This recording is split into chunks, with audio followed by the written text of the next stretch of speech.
Good morning all. Welcome back to Varandhrais Malayalam YouTube channel. എൻ്റെ പേര് Manu. Bank SSC എക്സാംസിൻ്റെ daily conversations ആണ് ഞാൻ ഡിസ്കസ് ചെയ്യാൻ പോകുന്നത്. ഇന്ന് നമ്മൾ ഡിസ്കസ് ചെയ്യാൻ പോകുന്നത് ഡിസംബർ 22 ഡെയിലി കൺവേഴ്സ് ആണ്.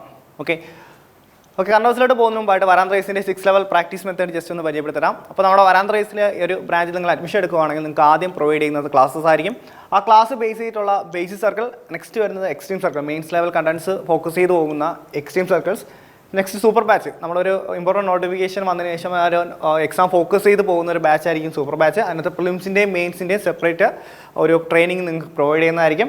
നെക്സ്റ്റ് റിയലൻസി പ്രോഗ്രാം അല്ലെങ്കിൽ റിപ്പ്, അതിന് നിങ്ങൾക്ക് മോക്ക് ടെസ്റ്റുകളായിരിക്കും അവൈലബിൾ ആയിരിക്കുന്നത്. പ്രിലിംസിൻ്റെയും മെയിൻസിൻ്റെയും മോക്ക് ടെസ്റ്റുകൾ ഓരോ എക്സാം ബേസ് ആയിട്ട് നമ്മൾ ഈ അപ്ലോഡ് ചെയ്യുന്നുണ്ട് അതിനകത്ത്. അപ്പോൾ നിങ്ങൾക്ക് റേസിൻ്റെ ID യൂസ് ചെയ്ത് നിങ്ങൾക്ക് അത് ആക്സസ് ചെയ്ത് അറ്റൻഡ് ചെയ്യാവുന്നതാണ്, എക്സാംസ് അറ്റൻഡ് ചെയ്യാവുന്നതാണ്.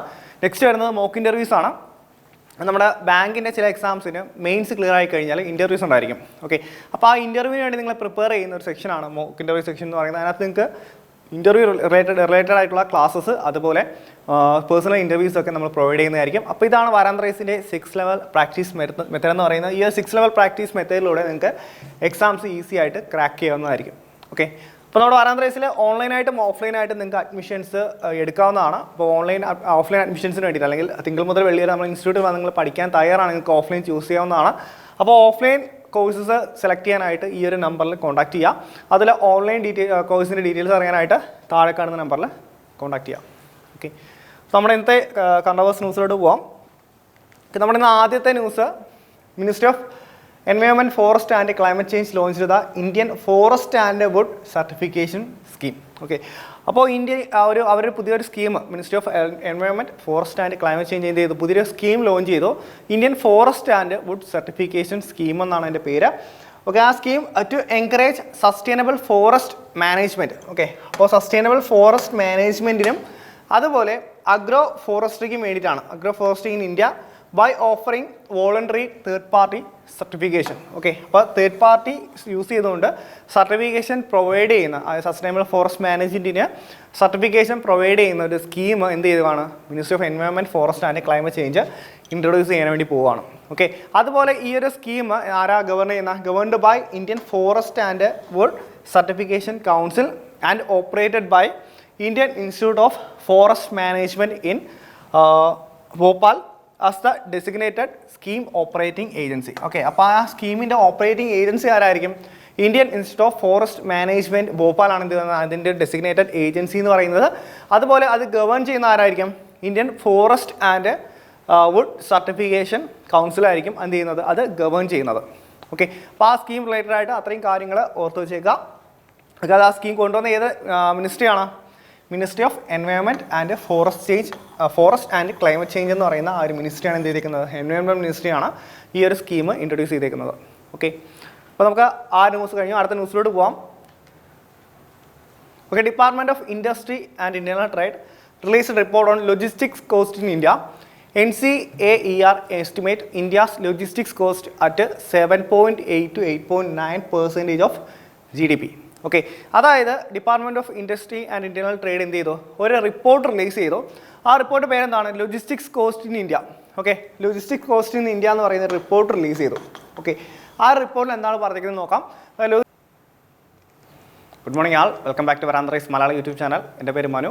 ബാങ്ക് SSC എക്സാംസിൻ്റെ ഡെയിലി കൺവേഴ്സേഷൻസ് ആണ് ഞാൻ ഡിസ്കസ് ചെയ്യാൻ പോകുന്നത്. ഇന്ന് നമ്മൾ ഡിസ്കസ് ചെയ്യാൻ പോകുന്നത് ഡിസംബർ 22 ഡെയിലി കൺവേഴ്സ് ആണ്. ഓക്കെ, കൺവേഴ്സിലോട്ട് പോകുന്ന മുമ്പായിട്ട് വരാന്തറൈസിൻ്റെ 6 ലെവൽ പ്രാക്ടീസ് മെത്തേഡ് ജസ്റ്റ് ഒന്ന് പരിചയപ്പെടുത്തരാം. അപ്പോൾ നമ്മുടെ വരാന്തറൈസിൽ ഒരു ബ്രാഞ്ചിൽ നിങ്ങൾ അഡ്മിഷൻ എടുക്കുകയാണെങ്കിൽ നിങ്ങൾക്ക് ആദ്യം പ്രൊവൈഡ് ചെയ്യുന്നത് ക്ലാസ്സസ് ആയിരിക്കും. ആ ക്ലാസ് ബേസ് ചെയ്തിട്ടുള്ള ബേസിക് സർക്കിൾ, നെക്സ്റ്റ് വരുന്നത് extreme circle, mains level contents focus ചെയ്ത് പോകുന്ന extreme circles, next super batch. നമ്മളൊരു ഇമ്പോർട്ടൻറ്റ് നോട്ടിഫിക്കേഷൻ വന്നതിന് ശേഷം ഒരു എക്സാം ഫോക്കസ് ചെയ്ത് പോകുന്ന ഒരു ബാച്ച് ആയിരിക്കും സൂപ്പർ ബാച്ച്. അതിനകത്ത് പ്രിലിംസിൻ്റെയും മെയിൻസിൻ്റെയും സെപ്പറേറ്റ് ഒരു ട്രെയിനിങ് നിങ്ങൾക്ക് പ്രൊവൈഡ് ചെയ്യുന്നതായിരിക്കും.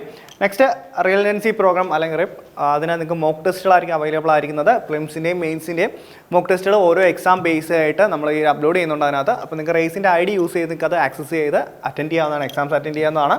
നെക്സ്റ്റ് വരുന്നത് മോക്ക് ഇൻ്റർവ്യൂസ് ആണ്. നമ്മുടെ ബാങ്കിൻ്റെ ചില എക്സാംസിന് മെയിൻസ് ക്ലിയർ ആയി കഴിഞ്ഞാൽ ഇൻ്റർവ്യൂസ് ഉണ്ടായിരിക്കും. ഓക്കെ, അപ്പോൾ ആ ഇൻ്റർവ്യൂവിന് വേണ്ടി നിങ്ങൾ പ്രിപ്പയർ ചെയ്യുന്ന ഒരു സെക്ഷനാണ് മോക്ക് ഇൻ്റർവ്യൂ സെക്ഷൻ എന്ന് പറയുന്നത്. അതിനകത്ത് നിങ്ങൾക്ക് ഇൻ്റർവ്യൂ റിലേറ്റഡ് ആയിട്ടുള്ള ക്ലാസ്സസ്, അതുപോലെ പേഴ്സണൽ ഇൻ്റർവ്യൂസ് ഒക്കെ നമ്മൾ പ്രൊവൈഡ് ചെയ്യുന്നതായിരിക്കും. അപ്പോൾ ഇതാണ് വരാന്തറൈസിൻ്റെ 6 ലെവൽ പ്രാക്ടീസ് മെത്തേഡ് എന്ന് പറയുന്നത്. ഈ 6 ലെവൽ പ്രാക്ടീസ് മെത്തേഡിലൂടെ നിങ്ങൾക്ക് എക്സാംസ് ഈസി ആയിട്ട് ക്രാക്ക് ചെയ്യാവുന്നതായിരിക്കും. ഓക്കെ, അപ്പോൾ നമ്മുടെ വാരാന്ത ഓൺലൈനായിട്ടും ഓഫ്ലൈനായിട്ടും നിങ്ങൾക്ക് അഡ്മിഷൻസ് എടുക്കാവുന്നതാണ്. അപ്പോൾ ഓഫ്ലൈൻ അഡ്മിഷൻസിന് വേണ്ടിയിട്ട് അല്ലെങ്കിൽ തിങ്കൾ മുതൽ വെള്ളി വരെ നമ്മൾ ഇൻസ്റ്റിറ്റ്യൂട്ടിൽ വന്ന് നിങ്ങൾ പഠിക്കാൻ തയ്യാറാണ്, നിങ്ങൾക്ക് ഓഫ്ലൈൻ ചൂസ് ചെയ്യാവുന്നതാണ്.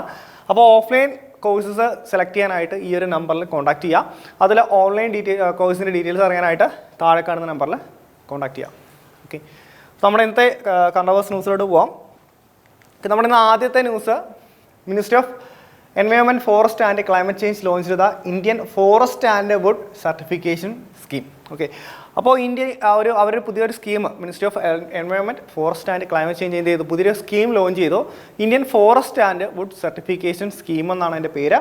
ഓക്കെ, ആ scheme to encourage sustainable forest management. Okay, അപ്പോൾ സസ്റ്റൈനബിൾ ഫോറസ്റ്റ് മാനേജ്മെൻറ്റിനും അതുപോലെ അഗ്രോ ഫോറസ്ട്രിക്കും വേണ്ടിയിട്ടാണ്, agro forestry in India by offering voluntary third party certification. Okay, അപ്പോൾ തേർഡ് പാർട്ടി യൂസ് ചെയ്തുകൊണ്ട് സർട്ടിഫിക്കേഷൻ പ്രൊവൈഡ് ചെയ്യുന്ന സസ്റ്റൈനബിൾ ഫോറസ്റ്റ് മാനേജ്മെൻറ്റിന് സർട്ടിഫിക്കേഷൻ പ്രൊവൈഡ് ചെയ്യുന്ന ഒരു സ്കീം എന്ത് ചെയ്തതാണ് ministry of environment, forest and climate change introduce ചെയ്യാൻ വേണ്ടി പോവുകയാണ്. ഓക്കെ, അതുപോലെ ഈ ഒരു സ്കീം ആരാ governed by Indian forest and wood certification council and operated by Indian institute of forest management in Bhopal as the designated scheme operating agency. Okay, അപ്പോൾ ആ സ്കീമിൻ്റെ ഓപ്പറേറ്റിംഗ് ഏജൻസി ആരായിരിക്കും? Indian institute of forest management ഭോപ്പാലാണ് അതിൻ്റെ designated agency എന്ന് പറയുന്നത്. അതുപോലെ അത് ഗവേൺ ചെയ്യുന്ന ആരായിരിക്കും? Indian forest and wood certification കൗൺസിലായിരിക്കും എന്ത് ചെയ്യുന്നത്, അത് ഗവേൺ ചെയ്യുന്നത്. ഓക്കെ, അപ്പോൾ ആ സ്കീം റിലേറ്റഡ് ആയിട്ട് അത്രയും കാര്യങ്ങൾ ഓർത്ത് വെച്ചേക്കാം. അത് ആ സ്കീം കൊണ്ടുവന്ന ഏത് മിനിസ്ട്രിയാണ്? Ministry of environment and forest and climate change എന്ന് പറയുന്ന ആ ഒരു മിനിസ്ട്രിയാണ് എന്ത് ചെയ്തിരിക്കുന്നത്, എൻവയോൺമെൻറ്റ് മിനിസ്ട്രിയാണ് ഈ ഒരു സ്കീം ഇൻട്രൊഡ്യൂസ് ചെയ്തേക്കുന്നത്. ഓക്കെ, അപ്പോൾ നമുക്ക് ആ ന്യൂസ് കഴിഞ്ഞു അടുത്ത ന്യൂസിലോട്ട് പോകാം. Okay, department of industry and internal trade released report on logistics cost in India. NCAER estimate India's logistics cost at 7.8 to 8.9% of GDP. Okay, അതായത് department of industry and internal trade എന്ത് ചെയ്തു, ഒരു report release ചെയ്തു. ആ report പേരെന്താണ്? Logistics cost in India. Okay, logistics cost in India എന്ന് പറയുന്ന report release ചെയ്തു.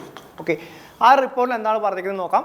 Logistics division of department of promotion industry and internal trade under the ministry of commerce and industry. Okay, അപ്പോൾ ഈ department ഏത് കീഴിലാണ് വരുന്നത്? Ministry of commerce and ഇൻഡസ്ട്രിയുടെ കീഴിലാണ് department വരുന്നത്. അവരെന്ത് ചെയ്തു, launched A report title logistic cost in India assessment and long time framework.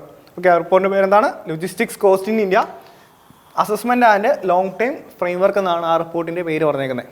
Okay, അതുപോലെ the report shows that the aggregated logistics cost are in the range of 7.8% to 8.9% of the GDP for 2021-22. Okay, 2021-22 കാലഘട്ടത്തിൽ GDP, അതായത് നമ്മുടെ 7.8 to 8.9% of GDP എന്തിനാണ് use ചെയ്യുന്നത് പറയുന്നത്?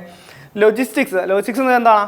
നമ്മളിപ്പോൾ ഒരു product manufacture ചെയ്ത് ആ ഒരു സ്റ്റേജ് തൊട്ട് അല്ലെങ്കിൽ ആ ഒരു മാനുഫാക്ചർ ചെയ്യാൻ വേണ്ടിയിട്ടുള്ള റോ മെറ്റീരിയലിൽ സപ്ലൈ ചെയ്യുന്ന ആ സ്റ്റേജ് തൊട്ട് ഈ പറയുന്ന ആ ഒരു റോ മെറ്റീരിയൽ ട്രാവൽ ചെയ്യുന്നത്, അതുപോലെ ഈ നമ്മുടെ ഈ ഒരു ഗുഡ്സിൻ്റെ ഈ ഷിപ്മെൻറ്റ്, ആ കാര്യങ്ങളെല്ലാം ഇൻക്ലൂഡ് ചെയ്യുന്നതെന്ന് പറയുന്നത് ലോജിസ്റ്റിക്സ് എന്ന് പറയുന്നത്. ഓക്കെ, അപ്പോൾ അത് പല രീതിയിലാണ്. ഇപ്പോൾ എയർ കാർഗോ ആകാം, അല്ലെങ്കിൽ ഷിപ്പ് വഴി ലോജിസ്റ്റിക്സ് നടത്താം, അല്ലെങ്കിൽ നമുക്ക് റോഡ് മാർഗം എന്ത് ചെയ്യാനായിട്ട് പറ്റും, ഈ ലോജിസ്റ്റിക്സ് കണ്ടക്ട് ചെയ്യാവുന്നതാണ്, അല്ലെങ്കിൽ ട്രാൻസ്പോർട്ട് കണ്ടക്ട് ചെയ്യാവുന്നതാണ്. ഓക്കെ, അപ്പോൾ അതിന് വേണ്ടിയിട്ട് ഇന്ത്യയിൽ ആവറേജ് ചിലവാകുന്ന തുക എന്ന് പറഞ്ഞാൽ എത്രയാണ്? നമ്മുടെ ഇന്ത്യയുടെ GDPയുടെ ഒരു ഏകദേശം ഒരു 7.8 8.9. ഓക്കെ, 7.8 to 8.9% ഓഫ് GDP എന്നാണ് ആ ഒരു ന്യൂസിനകത്ത് പറഞ്ഞിരിക്കുന്നത്. Okay, report was prepared by national council of applied economic research. Okay, ആ ഒരു റിപ്പോർട്ട് റിലീസ് ചെയ്ത അല്ലെങ്കിൽ പ്രിപ്പയർ ചെയ്തിരിക്കുന്ന ആരാണ്? National council of applied economic research ആണ് എന്ത് ചെയ്തിരിക്കുന്നത്, ആ ഒരു റിപ്പോർട്ട് ക്രിയേറ്റ് ചെയ്തിരിക്കുന്നത്. ഓക്കെ, അത് ആരോട് ചേർന്നിട്ടാണ്? ഏഷ്യൻ ഡെവലപ്മെൻറ്റ് ബാങ്കുമായിട്ട് ADB-യുമായിട്ട് ചേർന്നിട്ടാണ് എന്ത് ചെയ്തിരിക്കുന്നത്, ADB എക്സ്പെർട്ടുമായിട്ട് ഡിസ്കസ് ചെയ്ത് അല്ലെങ്കിൽ അവരുടെ സഹായത്തോടു കൂടിയാണ് ഈ റിപ്പോർട്ട് അവർ തയ്യാറാക്കിയിരിക്കുന്നത്. ഓക്കെ, അപ്പോൾ അതാണ് ആ ന്യൂസിനകത്ത് വന്നിരിക്കുന്ന കാര്യങ്ങൾ. അപ്പോൾ നമുക്ക് നെക്സ്റ്റ് ന്യൂസിലോട്ട് പോകാം. ഓക്കെ, അടുത്തത് name the actor that has honoured with officer order of merit of the Italian republic. Okay, അപ്പോൾ ആ ഒരു അവാർഡിൻ്റെ ഓണറിൻ്റെ പേരെന്താണ്? Officer order of merit of the Italian republic എന്ന് പറയുന്ന ആ ഒരു ഓണർ കിട്ടിയത് ആർക്കാണെന്നാണ് ചോദിച്ചിരിക്കുന്നത്. ആ ഒരു ആക്ടറിൻ്റെ പേരാണ് Kabir Bedi.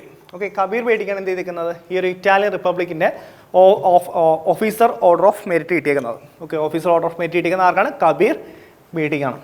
Okay, okay, next നമ്മുടെ delta ranking of aspirational block panchayat അതിൻ്റെ ഒരു റിപ്പോർട്ട് റിലീസ് ചെയ്തു.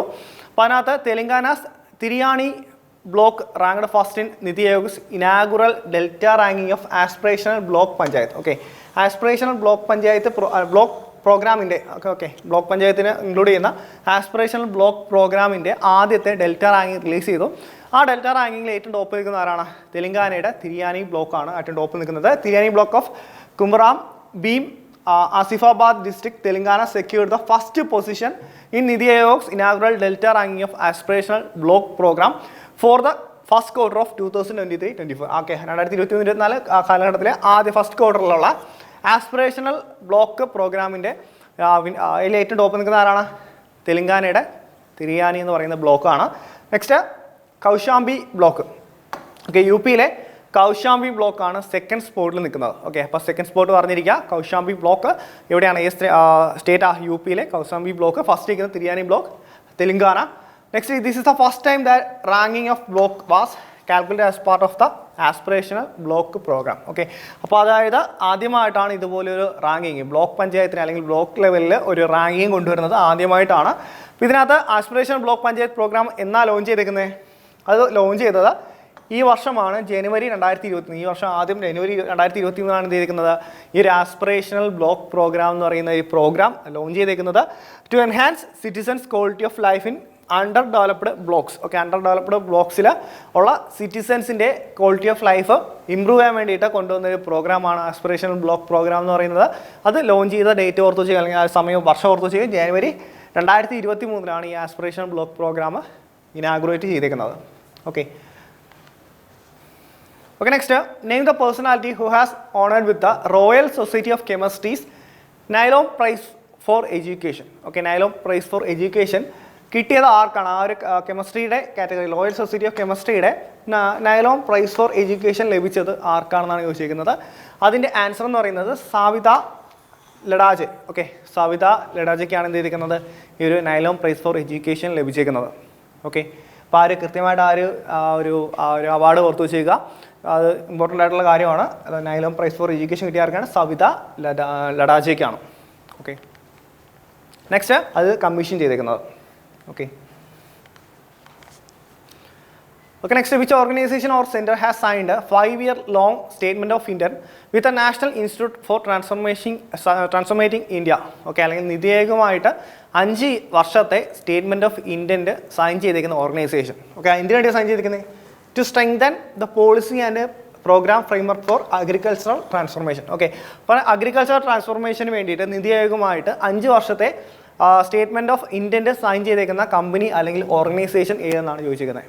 ഓക്കെ, അപ്പോൾ അത് ഏതാണ്? ഇൻ്റർനാഷണൽ ഫുഡ് പോളിസി റിസർച്ച് ഇൻസ്റ്റിറ്റ്യൂട്ടാണ്. Okay, international food policy research ഇൻസ്റ്റിറ്റ്യൂട്ടാണ് എന്ത് ചെയ്തേക്കുന്നത്? നിതി ആയോഗുമായിട്ട് ഈ ഒരു എഗ്രിമെൻറ്റ്, ഈ അഗ്രികൾച്ചർ ട്രാൻസ്ഫോർമേഷന് വേണ്ടിയിട്ടുള്ള എഗ്രിമെൻറ്റ് സൈൻ ചെയ്തേക്കുന്നത് ഓർത്ത് വെച്ചേക്കുക. ആരാണ്? ഇൻ്റർനാഷണൽ ഫുഡ് പോളിസി റിസർച്ച് ഇൻസ്റ്റിറ്റ്യൂട്ടാണ് അത് സൈൻ ചെയ്തേക്കുന്നത്. അതുപോലെ നമ്മൾ നിതി ആയോഗിനെ കുറിച്ച് നോക്കുവാണെങ്കിൽ അതിൻ്റെ ചെയർമാൻ ആരാണ്? ചെയർമാൻ ഓൾവേസ് എന്തായിരിക്കും? പ്രൈം മിനിസ്റ്റർ ആയിരിക്കും. നിതി ആയോഗിൻ്റെ എല്ലായ്പ്പോഴും അതിൻ്റെ ചെയർമാനായിട്ട് വരുന്നത്. അതുപോലെ പ്രൈം മിനിസ്റ്റർ ആയിട്ടുള്ള നരേന്ദ്രമോദി. ഓക്കെ, അപ്പോൾ കറൻ്റ്ലി നരേന്ദ്രമോദിയാണ് പ്രൈം മിനിസ്റ്റർ. അതുകൊണ്ട് തന്നെ നിതി ആയോഗിൻ്റെ ചെയർമാൻ ആരാണ്? നരേന്ദ്രമോദിയാണ് അതിൻ്റെ ചെയർമാൻ. അതുപോലെ തന്നെ CEO വരുന്നുണ്ട്. CEO ആരാണ്? BVR സുബ്രഹ്മണ്യനാണ് അതിൻ്റെ CEO. നിതി ആയോഗിൻ്റെ CEO എന്ന് പറയുന്നത് BVR സുബ്രഹ്മണ്യനാണ്. അത് എക്സ്റ്റാബ്ലിഷ് ചെയ്ത 2015 നമ്മുടെ പ്ലാനിംഗ് കമ്മീഷൻ മാറിയിട്ട് നിതി ആയോഗ് എന്ന പേരിലോട്ട് മാറിയത് 2015. അതിൻ്റെ ഹെഡ് ക്വാർട്ടേഴ്സ് വരുന്നത് എവിടെയാണ്? ന്യൂഡൽഹിയിലാണ്. ന്യൂഡൽഹിയിലാണ് ആ ഒരു നിതി ആയോഗിൻ്റെ ഹെഡ് ക്വാർട്ടേഴ്സ് വരുന്നത്. അതുപോലെ നമ്മൾ നെക്സ്റ്റ് എന്താ നോക്കിയത്? ഇൻ്റർനാഷണൽ ഫുഡ് പോളിസി റിസർച്ച് ഇൻസ്റ്റിറ്റ്യൂട്ടാണ്. അപ്പോൾ അതിൻ്റെ ഡയറക്ടർ ജനറൽ ആരാണ്? ജൊഹാൻ സിനാനാണ് അതിൻ്റെ ഡയറക്ടർ ജനറൽ, DG എന്ന് പറയുന്നത്. അതിൻ്റെ ഹെഡ് ക്വാർട്ടേഴ്സ് വരുന്നത് US ബേസ്ഡ് ആണ്. US വാഷിംഗ്ടണിലാണ് എന്ത് ചെയ്യുന്നത്? അതിൻ്റെ ഹെഡ് ക്വാർട്ടേഴ്സ് വരുന്നത്. എക്സ്റ്റാബ്ലിഷ് ചെയ്തത് 1975. ഓക്കെ, 1975 നമ്മൾ ഈ ഒരു international food policy research institute എന്ത് ചെയ്യുന്നത്? എക്സ്റ്റാബ്ലിഷ് ചെയ്തത്. Okay, next. ഓക്കെ, അടുത്ത ഒരു India's woman voters to surpass male voters from 2029 general election SPS ERD report. Okay, SBIയുടെ ഒരു റിപ്പോർട്ട് പ്രകാരം, എക്കണോമിക് റിസർച്ച് ഡിപ്പാർട്ട്മെൻറ്റിൻ്റെ ഒരു റിപ്പോർട്ട് പ്രകാരം ഇന്ത്യയിലെ വുമൺ വോട്ടേഴ്സ് മെയിൽ വോട്ടേഴ്സിനെക്കാളും സർപ്പാസ് ചെയ്യും. ഏത് വർഷത്തിലാണ്? 2029 സർപ്പാസ് ചെയ്യുമെന്നാണ് പറഞ്ഞേക്കുന്നത്. നമുക്ക് 2029 ഇലക്ഷൻ സമയത്ത് മെയിൽ വോട്ടേഴ്സിനേക്കാളും കൂടുതൽ എണ്ണം ആരായിരിക്കും രജിസ്റ്റേർഡ് ആയിട്ടുള്ള വുമൺ വോട്ടേഴ്സ് ആയിരിക്കും എന്നാണ് പറയുന്നത്. State bank of India's economic research department released A report titled woman empowerment and Lily Bahana, okay, Lily Bahana, December 2023, which states that women voters in India will surpass male voters from 2029 general election onwards. Okay, 2029 നടക്കുന്ന പോകുന്ന general election തൊട്ട് mail വോട്ടേഴ്സിനേക്കാളും കൂടുതൽ എണ്ണം female voters ആയിരിക്കും എന്നാണ് പറയുന്നത്. 2029 register ചെയ്യാൻ വേണ്ടി പോകുന്ന എക്സ്പെക്റ്റഡ് ആയിട്ടുള്ള എണ്ണം ടോട്ടൽ എന്ന് പറഞ്ഞാൽ 73 കോടിയാണ്. ആ 73 കോടിയിൽ 37 കോടി ആരായിരിക്കും വുമൺ വോട്ടേഴ്സ് ആയിരിക്കും എന്നാണ് പറയുന്നത്. ഇത് higher than the registered male voters at 36 crores. Okay, 36 കോടി മെയിൽ വോട്ടേഴ്സ് രജിസ്റ്റർ ചെയ്യുന്ന സമയത്ത് അവിടെ വുമൺ വോട്ടേഴ്സിൻ്റെ ഭാഗത്തു നിന്ന് എത്രയായിരിക്കും 37 കോടി രജിസ്റ്റേർഡ് അല്ലെങ്കിൽ രജിസ്റ്റർ ചെയ്തിരിക്കുന്ന വോട്ടേഴ്സ് എലിജിബിൾ ആയിട്ടുള്ള വോട്ടേഴ്സ് ഉണ്ടായിരിക്കും എന്നാണ് എസ് ബി ഐയുടെ റിപ്പോർട്ടിൽ പറയുന്നത്. The report projects that the total voters turn out in 2024 general election will be around 68 crores from of which 33 crores will be women. Okay, ഇപ്പോൾ ഈ നടക്കാൻ പോകുന്ന ഈ ഇലക്ഷനിൽ ഓക്കെ ഈ നടക്കാൻ പോകുന്ന നമ്മുടെ ഈ ഒരു ഈ ജനറൽ ഇലക്ഷനിൽ മൊത്തത്തിൽ 33 കോടി ആയിരിക്കും. അതായത് മൊത്തം 68 കോടി ആൾക്കാർ രജിസ്റ്റേർഡ് വോട്ടേഴ്സ് ഉള്ളതിൽ 33 കോടി ആരായിരിക്കും വുമൺ ആയിരിക്കും എന്നാണ് പറയുന്നത്. അത് 2029 ആകുമ്പോൾ സർപ്പാസ് ചെയ്ത് വുമൻസിൻ്റെ എണ്ണം മെയിൽസിനെക്കാളും കൂടുമെന്നാണ് പറഞ്ഞേക്കുന്നത്. ഓക്കെ, അതുപോലെ അതിനകത്ത് ഒരു റിപ്പോർട്ട് കൂടെ പറയുന്നുണ്ട്. 2027 ജനറൽ ഇലക്ഷൻ്റെ കാര്യം കൂടെ പറയുന്നുണ്ട്. അതിനകത്ത് 2047 ആകുമ്പോൾ നമ്മൾ 2047 ഇമ്പോർട്ടൻ്റ് ആണല്ലേ, അതായത് നമുക്ക് സ്വാതന്ത്ര്യം കിട്ടിയതിന് ശേഷം കിട്ടിയിട്ട് ഒരു 100 വർഷം തികയുന്ന വർഷമാണ് 2047. അപ്പോൾ അതിനകത്ത് ഇന്ത്യ ആ സമയം കൊണ്ട് നമ്മുടെ ഒരു ഡെവലപ്ഡ് കൺട്രി ആവും എന്നാണ് ഒരു ഇതൊക്കെ വെച്ചിട്ടുണ്ട്. ഓക്കെ, ടാർഗറ്റൊക്കെ വെച്ചിട്ടുണ്ട് 2047. അപ്പോൾ ഈ പറയുന്ന 2047 കൂടി എന്താ woman voters turn should be increase to 55%. Okay, 55% woman വോട്ടേഴ്സായിട്ട് കൂടും. അതായത് വുമൻസ് വോട്ടേഴ്സിൻ്റെ എണ്ണം വളരെ അധികം ആവുമെന്നാണ് 2047 ഒരു കണക്ക് ഫോർകാസ്റ്റ് ചെയ്യുന്നത്. It is projected that 2047 115 crores would be registered election. Okay, 115 കോടി ആൾക്കാരായിരിക്കും രജിസ്റ്റേർഡ് ആയിട്ടുള്ള വോട്ടേഴ്സ് എന്നാണ് പറയുന്നത്. അപ്പോൾ അതായത് നമ്മുടെ ആ ഒരു പോപ്പുലേഷൻ ആ രീതിയിൽ വർധന ഉണ്ടാവും. ആ ഒരു പോപ്പുലേഷൻ്റെ ഗ്രോത്ത് റിസൾട്ട് ചെയ്യുന്നതെന്ന് വെച്ച് കഴിഞ്ഞാൽ വോട്ടേഴ്സിൻ്റെ എണ്ണവും അതുപോലെ കൂടുമെന്നാണ് ആ ഒരു റിപ്പോർട്ടിനകത്ത് പറഞ്ഞിരിക്കുന്നത്. ഓക്കെ, നമ്മുടെ ഇന്നത്തെ കറണ്ട് സെക്ഷൻ ഇവിടെ അവസാനിക്കുകയാണ്. അപ്പോൾ നമ്മൾ കുറച്ച് ഇമ്പോർട്ടൻറ്റ് കാര്യങ്ങൾ ന്യൂസുകൾ ഡിസ്കസ് ചെയ്തു. കൃത്യമായിട്ട് നോട്ട് ഡൗൺ ചെയ്ത് തന്നെ പഠിക്കാം. അതുപോലെ തന്നെ വീക്കിലി അതിൻ്റെ റിവിഷൻസും കാര്യങ്ങളും കൊണ്ടുപോകാം. അതുപോലെ നമ്മുടെ SSC ബാങ്കിൻ്റെ ഈ കൗണ്ടർ റീസണിങ് GKയുടെ ക്ലാസ്സസ് നമ്മൾ യൂട്യൂബ് ചാനലിൽ അപ്ലോഡ് ചെയ്യുന്നുണ്ട്. അപ്പോൾ നിങ്ങൾ ആ ഒരു വീഡിയോ ക്ലാസ് കണ്ടു നോക്കുക. അപ്പോൾ അതിനകത്ത് എക്സാം ഫോക്കസ് ചെയ്തായിട്ടാണ് ആ ഒരു ക്ലാസ്സസ് പോകുന്നത്. അപ്പോൾ ആ ഒരു വീഡിയോസ് നിങ്ങൾക്ക് ഇഷ്ടപ്പെടുവാണെങ്കിൽ ചാനൽ സബ്സ്ക്രൈബ് ചെയ്യുക. അതുപോലെ നിങ്ങളുടെ ഫ്രണ്ട്സിനും വീഡിയോസ് ഷെയർ ചെയ്ത് കൊടുക്കുക. Okay, thank you.